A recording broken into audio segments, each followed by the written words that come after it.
everybody, welcome back to Box Nest. My name is Tyler, aka the Box Nest Out, and today I am going to be reviewing Game of Thrones Season 6, Episode 9, The Battle of the Bastards.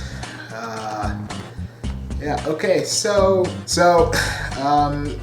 guess I'm just going to tackle the Marine stuff first, so I can take care of some Battle of the Bastards stuff after that. So, without further ado, let's get into it. We start off in Marine, wherein Daenerys is not pleased as to what happened in the last episode, because if you remember in the last episode, episode 8, she shows up and Marine is under attack. So her first sort of thought is well, you know what, let's just set them on fire. They want to mess with me, then I'll burn them to death. To which Tyrion is okay, that's a little Mad King-ish. How about we not? Because no. And let's think of something else. And so Daenerys is what do you have in mind? So basically, they decide to sort of bring these guys to heel by having Daenerys. Daenerys still gets to fuel her psychotic need to set everything on fire because she gets on the back of Drogon, which I guess is just kind of her primary now. And she rides off on him, and also Viserion and Rhaegal. So,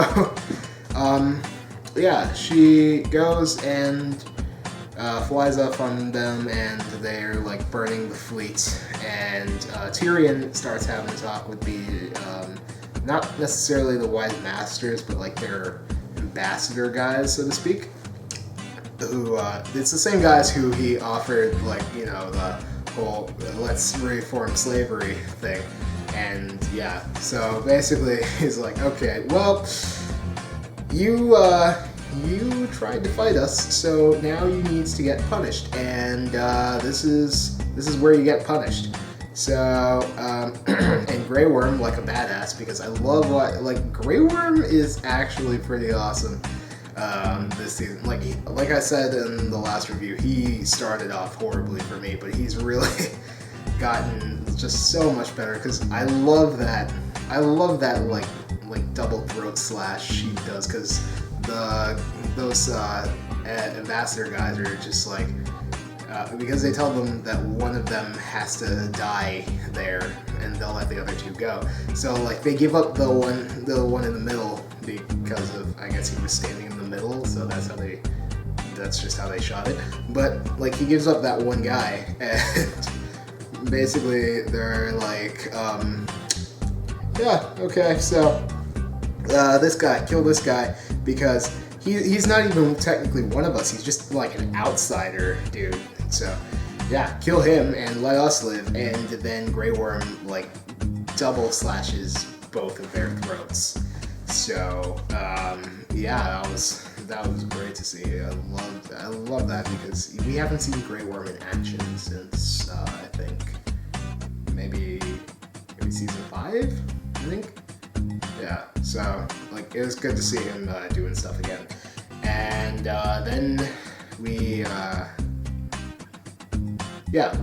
just get more of Dany actually burning things alive. We get Dario and the Dothraki riding in, and then there's just a bunch of Sons of the Harpy just outside the pyramid, or outside the city rather, and they're just slaughtering random people. And then Dario and the Dothraki just go in and kill the Sons of the Harpy, which I don't know why they were outside. I assume that it was basically just so that they didn't have to do an inner shot of Marine. Yeah, it was weird, but I mean, Daenerys beat back the slavers, and she defeated them, and she won, so good on her.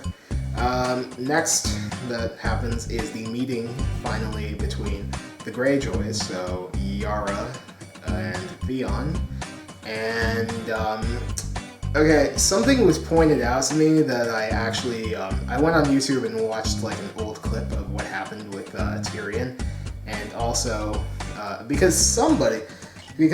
what happened was, Tyrion says that the last time Theon was in Winterfell, he was, making fun of his size, when in actuality, what happened is Theon recommended a particular prostitute for Tyrion if he was feeling horny, and Tyrion made fun of Theon for being a captive of the Starks, and then he rode off like a dick. So actually, Tyrion was the asshole in this scenario.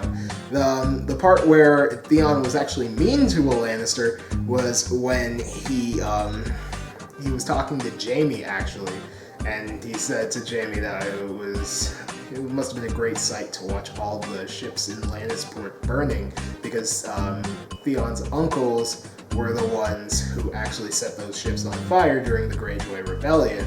And then Jaime is like, yeah, no, it was great to watch guys burn alive. Shame how that turned out for you, though. You know, because you're a captain of the Starks now, so if only that rebellion worked out, I guess. Dickhead. So, yeah, no, wrong Lannister, brother, and that's gonna tie into a few critiques that I kind of have based on, like, the writing in this show, because I seriously feel like it's gone downhill, honestly. It feels so lackluster, and like I really am just kind of done with it, honestly, because I'll explain it later, but yeah, so we get I digress. We get Daenerys talking to Yara, who explains that, like, Euron is building ships and he wants to sail over here, offer you his dick, and then he can rule Westeros, sort of, with you dragons, and not really you, because he doesn't, I don't know, because he doesn't care or whatever. And basically, Euron seems to want Westeros, and he wants to accomplish that in getting Westeros by using Daenerys' dragons. So Daenerys is like, screw it, girl power, and then, like, she and Yara just kind of, like, handshake on it, which, good for them, they're friends now, and maybe more, according to a couple of lines that were implied, so, I don't know. I mean, Yara did say she's up for anything, so. And plus, we already know that she had a very sapphic scene with a prostitute in the in, like, episode 7, I think it was. So, yeah. But either way, yeah, that was Marine. Nothing too special. They beat the bad guys in the end. That's, yeah. But next we cut over to the to Winterfell, to the actual site of the Battle of the Bastards, and I don't know what to say about this, really. I liked the battle a lot. I love the way it was shot. I watched, like, the behind the scenes afterward, and all the after effects and stuff. And I really love the way it was done, because, like, in these battles, if like, these horses are colliding, the horses are dead. And in the behind the scenes, they're like, we can't have these horses actually colliding, because if the horses collide, they're dead. And, like, war horses are like trained so that no matter what, they're just gonna keep, unless somebody tells them to stop running, they are going to keep running. So, like, they are definitely colliding into each other. So I love, like, the way they shot it, so that you get the angle, making it seem like they actually are hitting into each other, and the horse is just kind of doing, like, a stunt fall instead. But, like, it looks so good, and it was so chaotic and vicious. I'm going to talk about, actually, the part with Rickon, because, okay, this is the part at the beginning of the battle. So before the battle starts, Ramsay, who is like, I am going to mess with this guy's head, I am going to screw him up, he gets Rickon out there, and he's like, let's play a game, okay? I'm going to have you run all the way to your brother, and I'm going to fire arrows at you, and basically, you just try not to get hit, okay? Right? And it it was so well shot. The scene was so well done because, like, even though I knew Rickon was going to die, because, like, there was no question in my mind, this kid's dead. But, like, even though I knew that, the way they shot the entire sequence was so good. It was so great at building tension. Oh my god, the light outside is fluctuating. It was so great at building tension that I seriously, like, was just like, oh my god, maybe he's gonna make it, maybe he's not, I don't know, I had no idea, but it was really great. And like, the fact that even though you know he's just gonna die, like, the fact that they could build tension to that much, it was amazing. It was amazing. Really, just bravo to, like, the entire team and the director as well. But yeah, no, okay, so this scene kind of has one criticism that is shared by most people, which is, why didn't Rickon run in a zigzag? Well, because it doesn't matter if Rickon runs in a zigzag, because that's not the point, okay? Like, it's not, because, see, here's the thing, it's not that, you know, zigzag running wasn't invented, it's not that Rickon was just too scared to run in a zigzag. It's the fact that Rickon is sort of like what is called a Chekhov's gun. The basic definition of it is that if a gun is introduced in the first act of, like, a play or a movie or story or whatever, or book, it has to be fired by, like, the end of the third act, pretty much, right? At some point, somebody's got to use that gun for something. Rickon is like a Chekhov's person, whereas Rickon has been introduced in, like, the first act of the season, so he needs to be dead by the last one, right? So, it's Rickon could have run in a zigzag, he could have caught the arrows, he could have, like, dodged everything. It doesn't matter, he still would have died. He would have got shot by, like, a bullet coming out of, like, space-time, or a meteor would have fallen on his head. It doesn't matter how Rickon dies, it's the fact that Rickon dies. So, yeah, I mean, I get it, you know, it's like, why didn't he just run in a zigzag because you want him to live, but that's not the point. Rickon's character was introduced, or I suppose reintroduced, to die. That is his point. His point is to die in the story, which is basically just a plot device to give Jon some rage, which makes his entire side of the battle just lose their shit and go crazy. Which is actually one of the things that I didn't like, because as much as I understand Jon is very much a Stark, right? It's like, he's totally cool, but as soon as you get him mad, like, even a little bit, he's gonna lose his shit, and he's gonna probably kill you.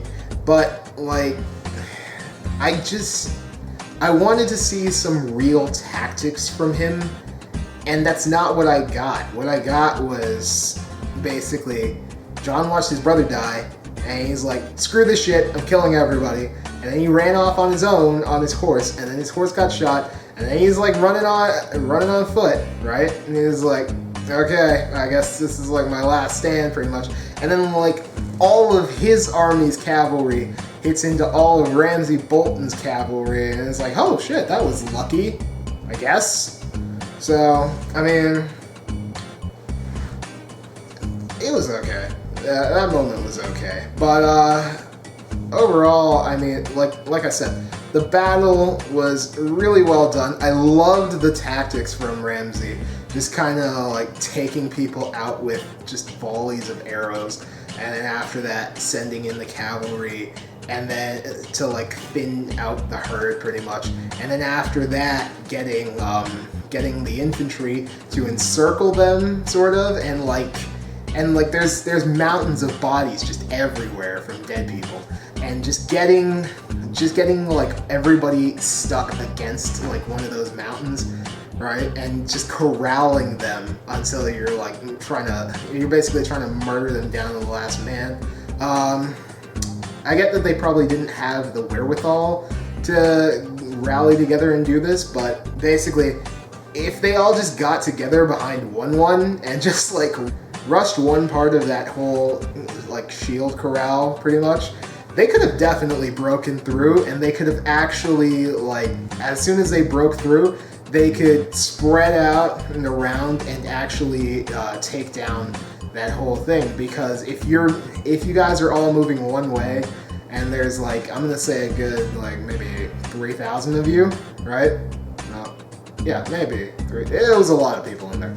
But like, if you guys all just go up against like maybe a couple hundred people, right? You guys are gonna break through there for sure. And then you have like the mobility, because their defensive line has been broken. You now have the mobility to like attack them, and you're like behind their men, and then you can like take them out that way. But either way, the Knights of the Vale show up, because of course they did, because Sansa broke to Littlefinger in that last episode, and then they come and they do exactly what I said. They surround the infantry from behind, and then they basically like save all of Jon's army, and then everybody pretty much is like, yeah, we killed them, except for Jon, Tormund, and 1-1. They're more like, let's go kill Ramsay. So Ramsay's like, oh shit, okay, never mind this. And then he goes back to Winterfell, and he's like, you know what? The battle's not going so great. In fact, I don't think it's going at all. So let's just prepare for a siege, okay, guys? Okay. And that's not gonna happen, because 1-1, the giant, breaks down the door, and he ends up getting killed by Ramsay, which was just fine, I guess. I don't know. I'm sick of people dying in this show. It's not like no. It's not like I cry for like every single character. It's just that, I don't know. Death in this show just kind of doesn't have any weight for me anymore. It's like, yeah, no, he's dead. Of course he is. That's exactly. Yeah. It's like watching Rickon die. You know he's gonna die. Although that did still get to me, mostly because of the suspense, because that was really well done. And again, props to the crew.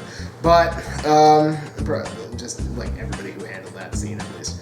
But yeah, so Jon gets in there after 1-1 dies, after being shot by Ramsay, and then he picks up a shield, and Ramsay tries to shoot at him, but he blocks it, tries to shoot at him again, and he blocks it again, and then he hits Ramsay with the shield. So Jon starts beating on Ramsay, and then Sansa walks in, and he sees her, and it kind of snaps him out of this like crazed frenzy that he's in, where he realizes like, oh yeah, maybe I shouldn't kill this guy, because if I kill Ramsay, that's kind of not fair to Sansa, because she needs a victory too. So I mean, you know what? You take care of this. So Ramsay is imprisoned, and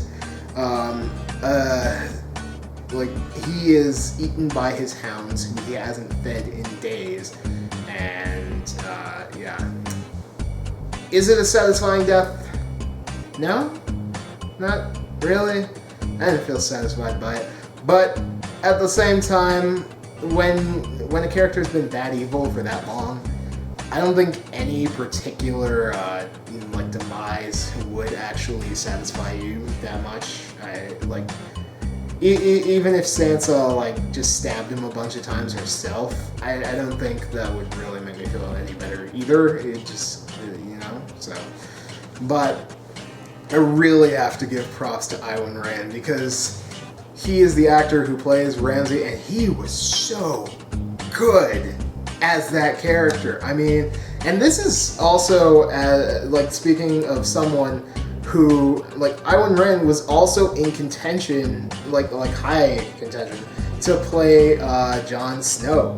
He was one of the people being seriously looked at for that part. So, the fact that he played pretty much just the exact opposite of Jon Snow, the Joker to his Batman, as some would say, I thought was phenomenal. It was really well done, and just oh my gosh, I look forward to seeing him in other things, hopefully. So yeah, no. Let's clap for the actor. Yeah, because oh, damn, that was. I'm honestly kind of gonna miss that villain because he was really well done. Although I don't like saying villain because I kind of see Game of Thrones as more like lots of people. Although Ramsay is the most just messed up person, so I don't know. I've never met a person like Ramsay at all in my life, and I hope I never do. But overall, I really enjoyed this episode. I mean, the Marine parts were just kind of eh, but yeah.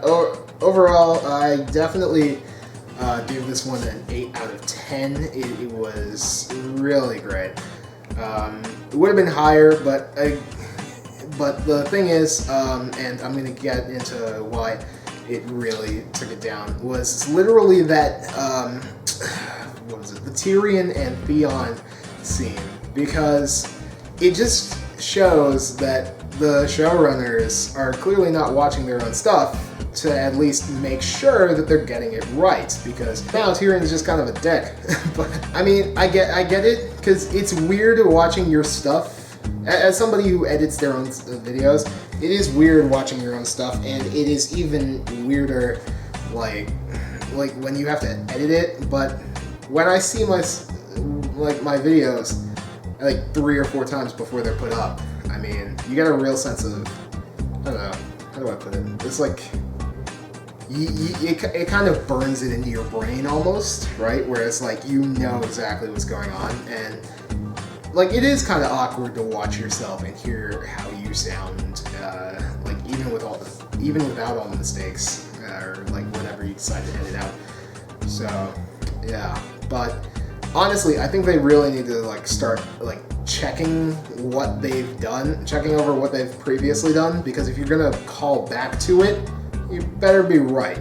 Otherwise, it's just awkward. So yeah, but overall, I mean, like this episode was really good. I think it would have been higher if it wasn't for that one bit, I believe, because that really irked me. The writing this season, like I've already said, the writing this season is it honestly feels piss poor. So yeah, but overall, I thought the episode was good. I liked the way it was shot. I loved the battle scenes, and yeah, 8 out of 10. And yeah, that's it. Alright, like the video if you did, I appreciate that very much. Subscribe to the channel, I appreciate that more. If you subscribe, you can actually see different content from the rest of Box Nest members, and also more of more of my reviews as well. You can click up at the top to cycle through. They're also down below in the description if you're on mobile, and also click the center in the subscribe card if you want to subscribe that way. I guess there's also that. Yeah, I will see you at the last Game of Thrones review, which should be coming out pretty soon after this one. We make videos, well, we put out videos at least every week, so look forward to those if you do. And yeah, bye guys.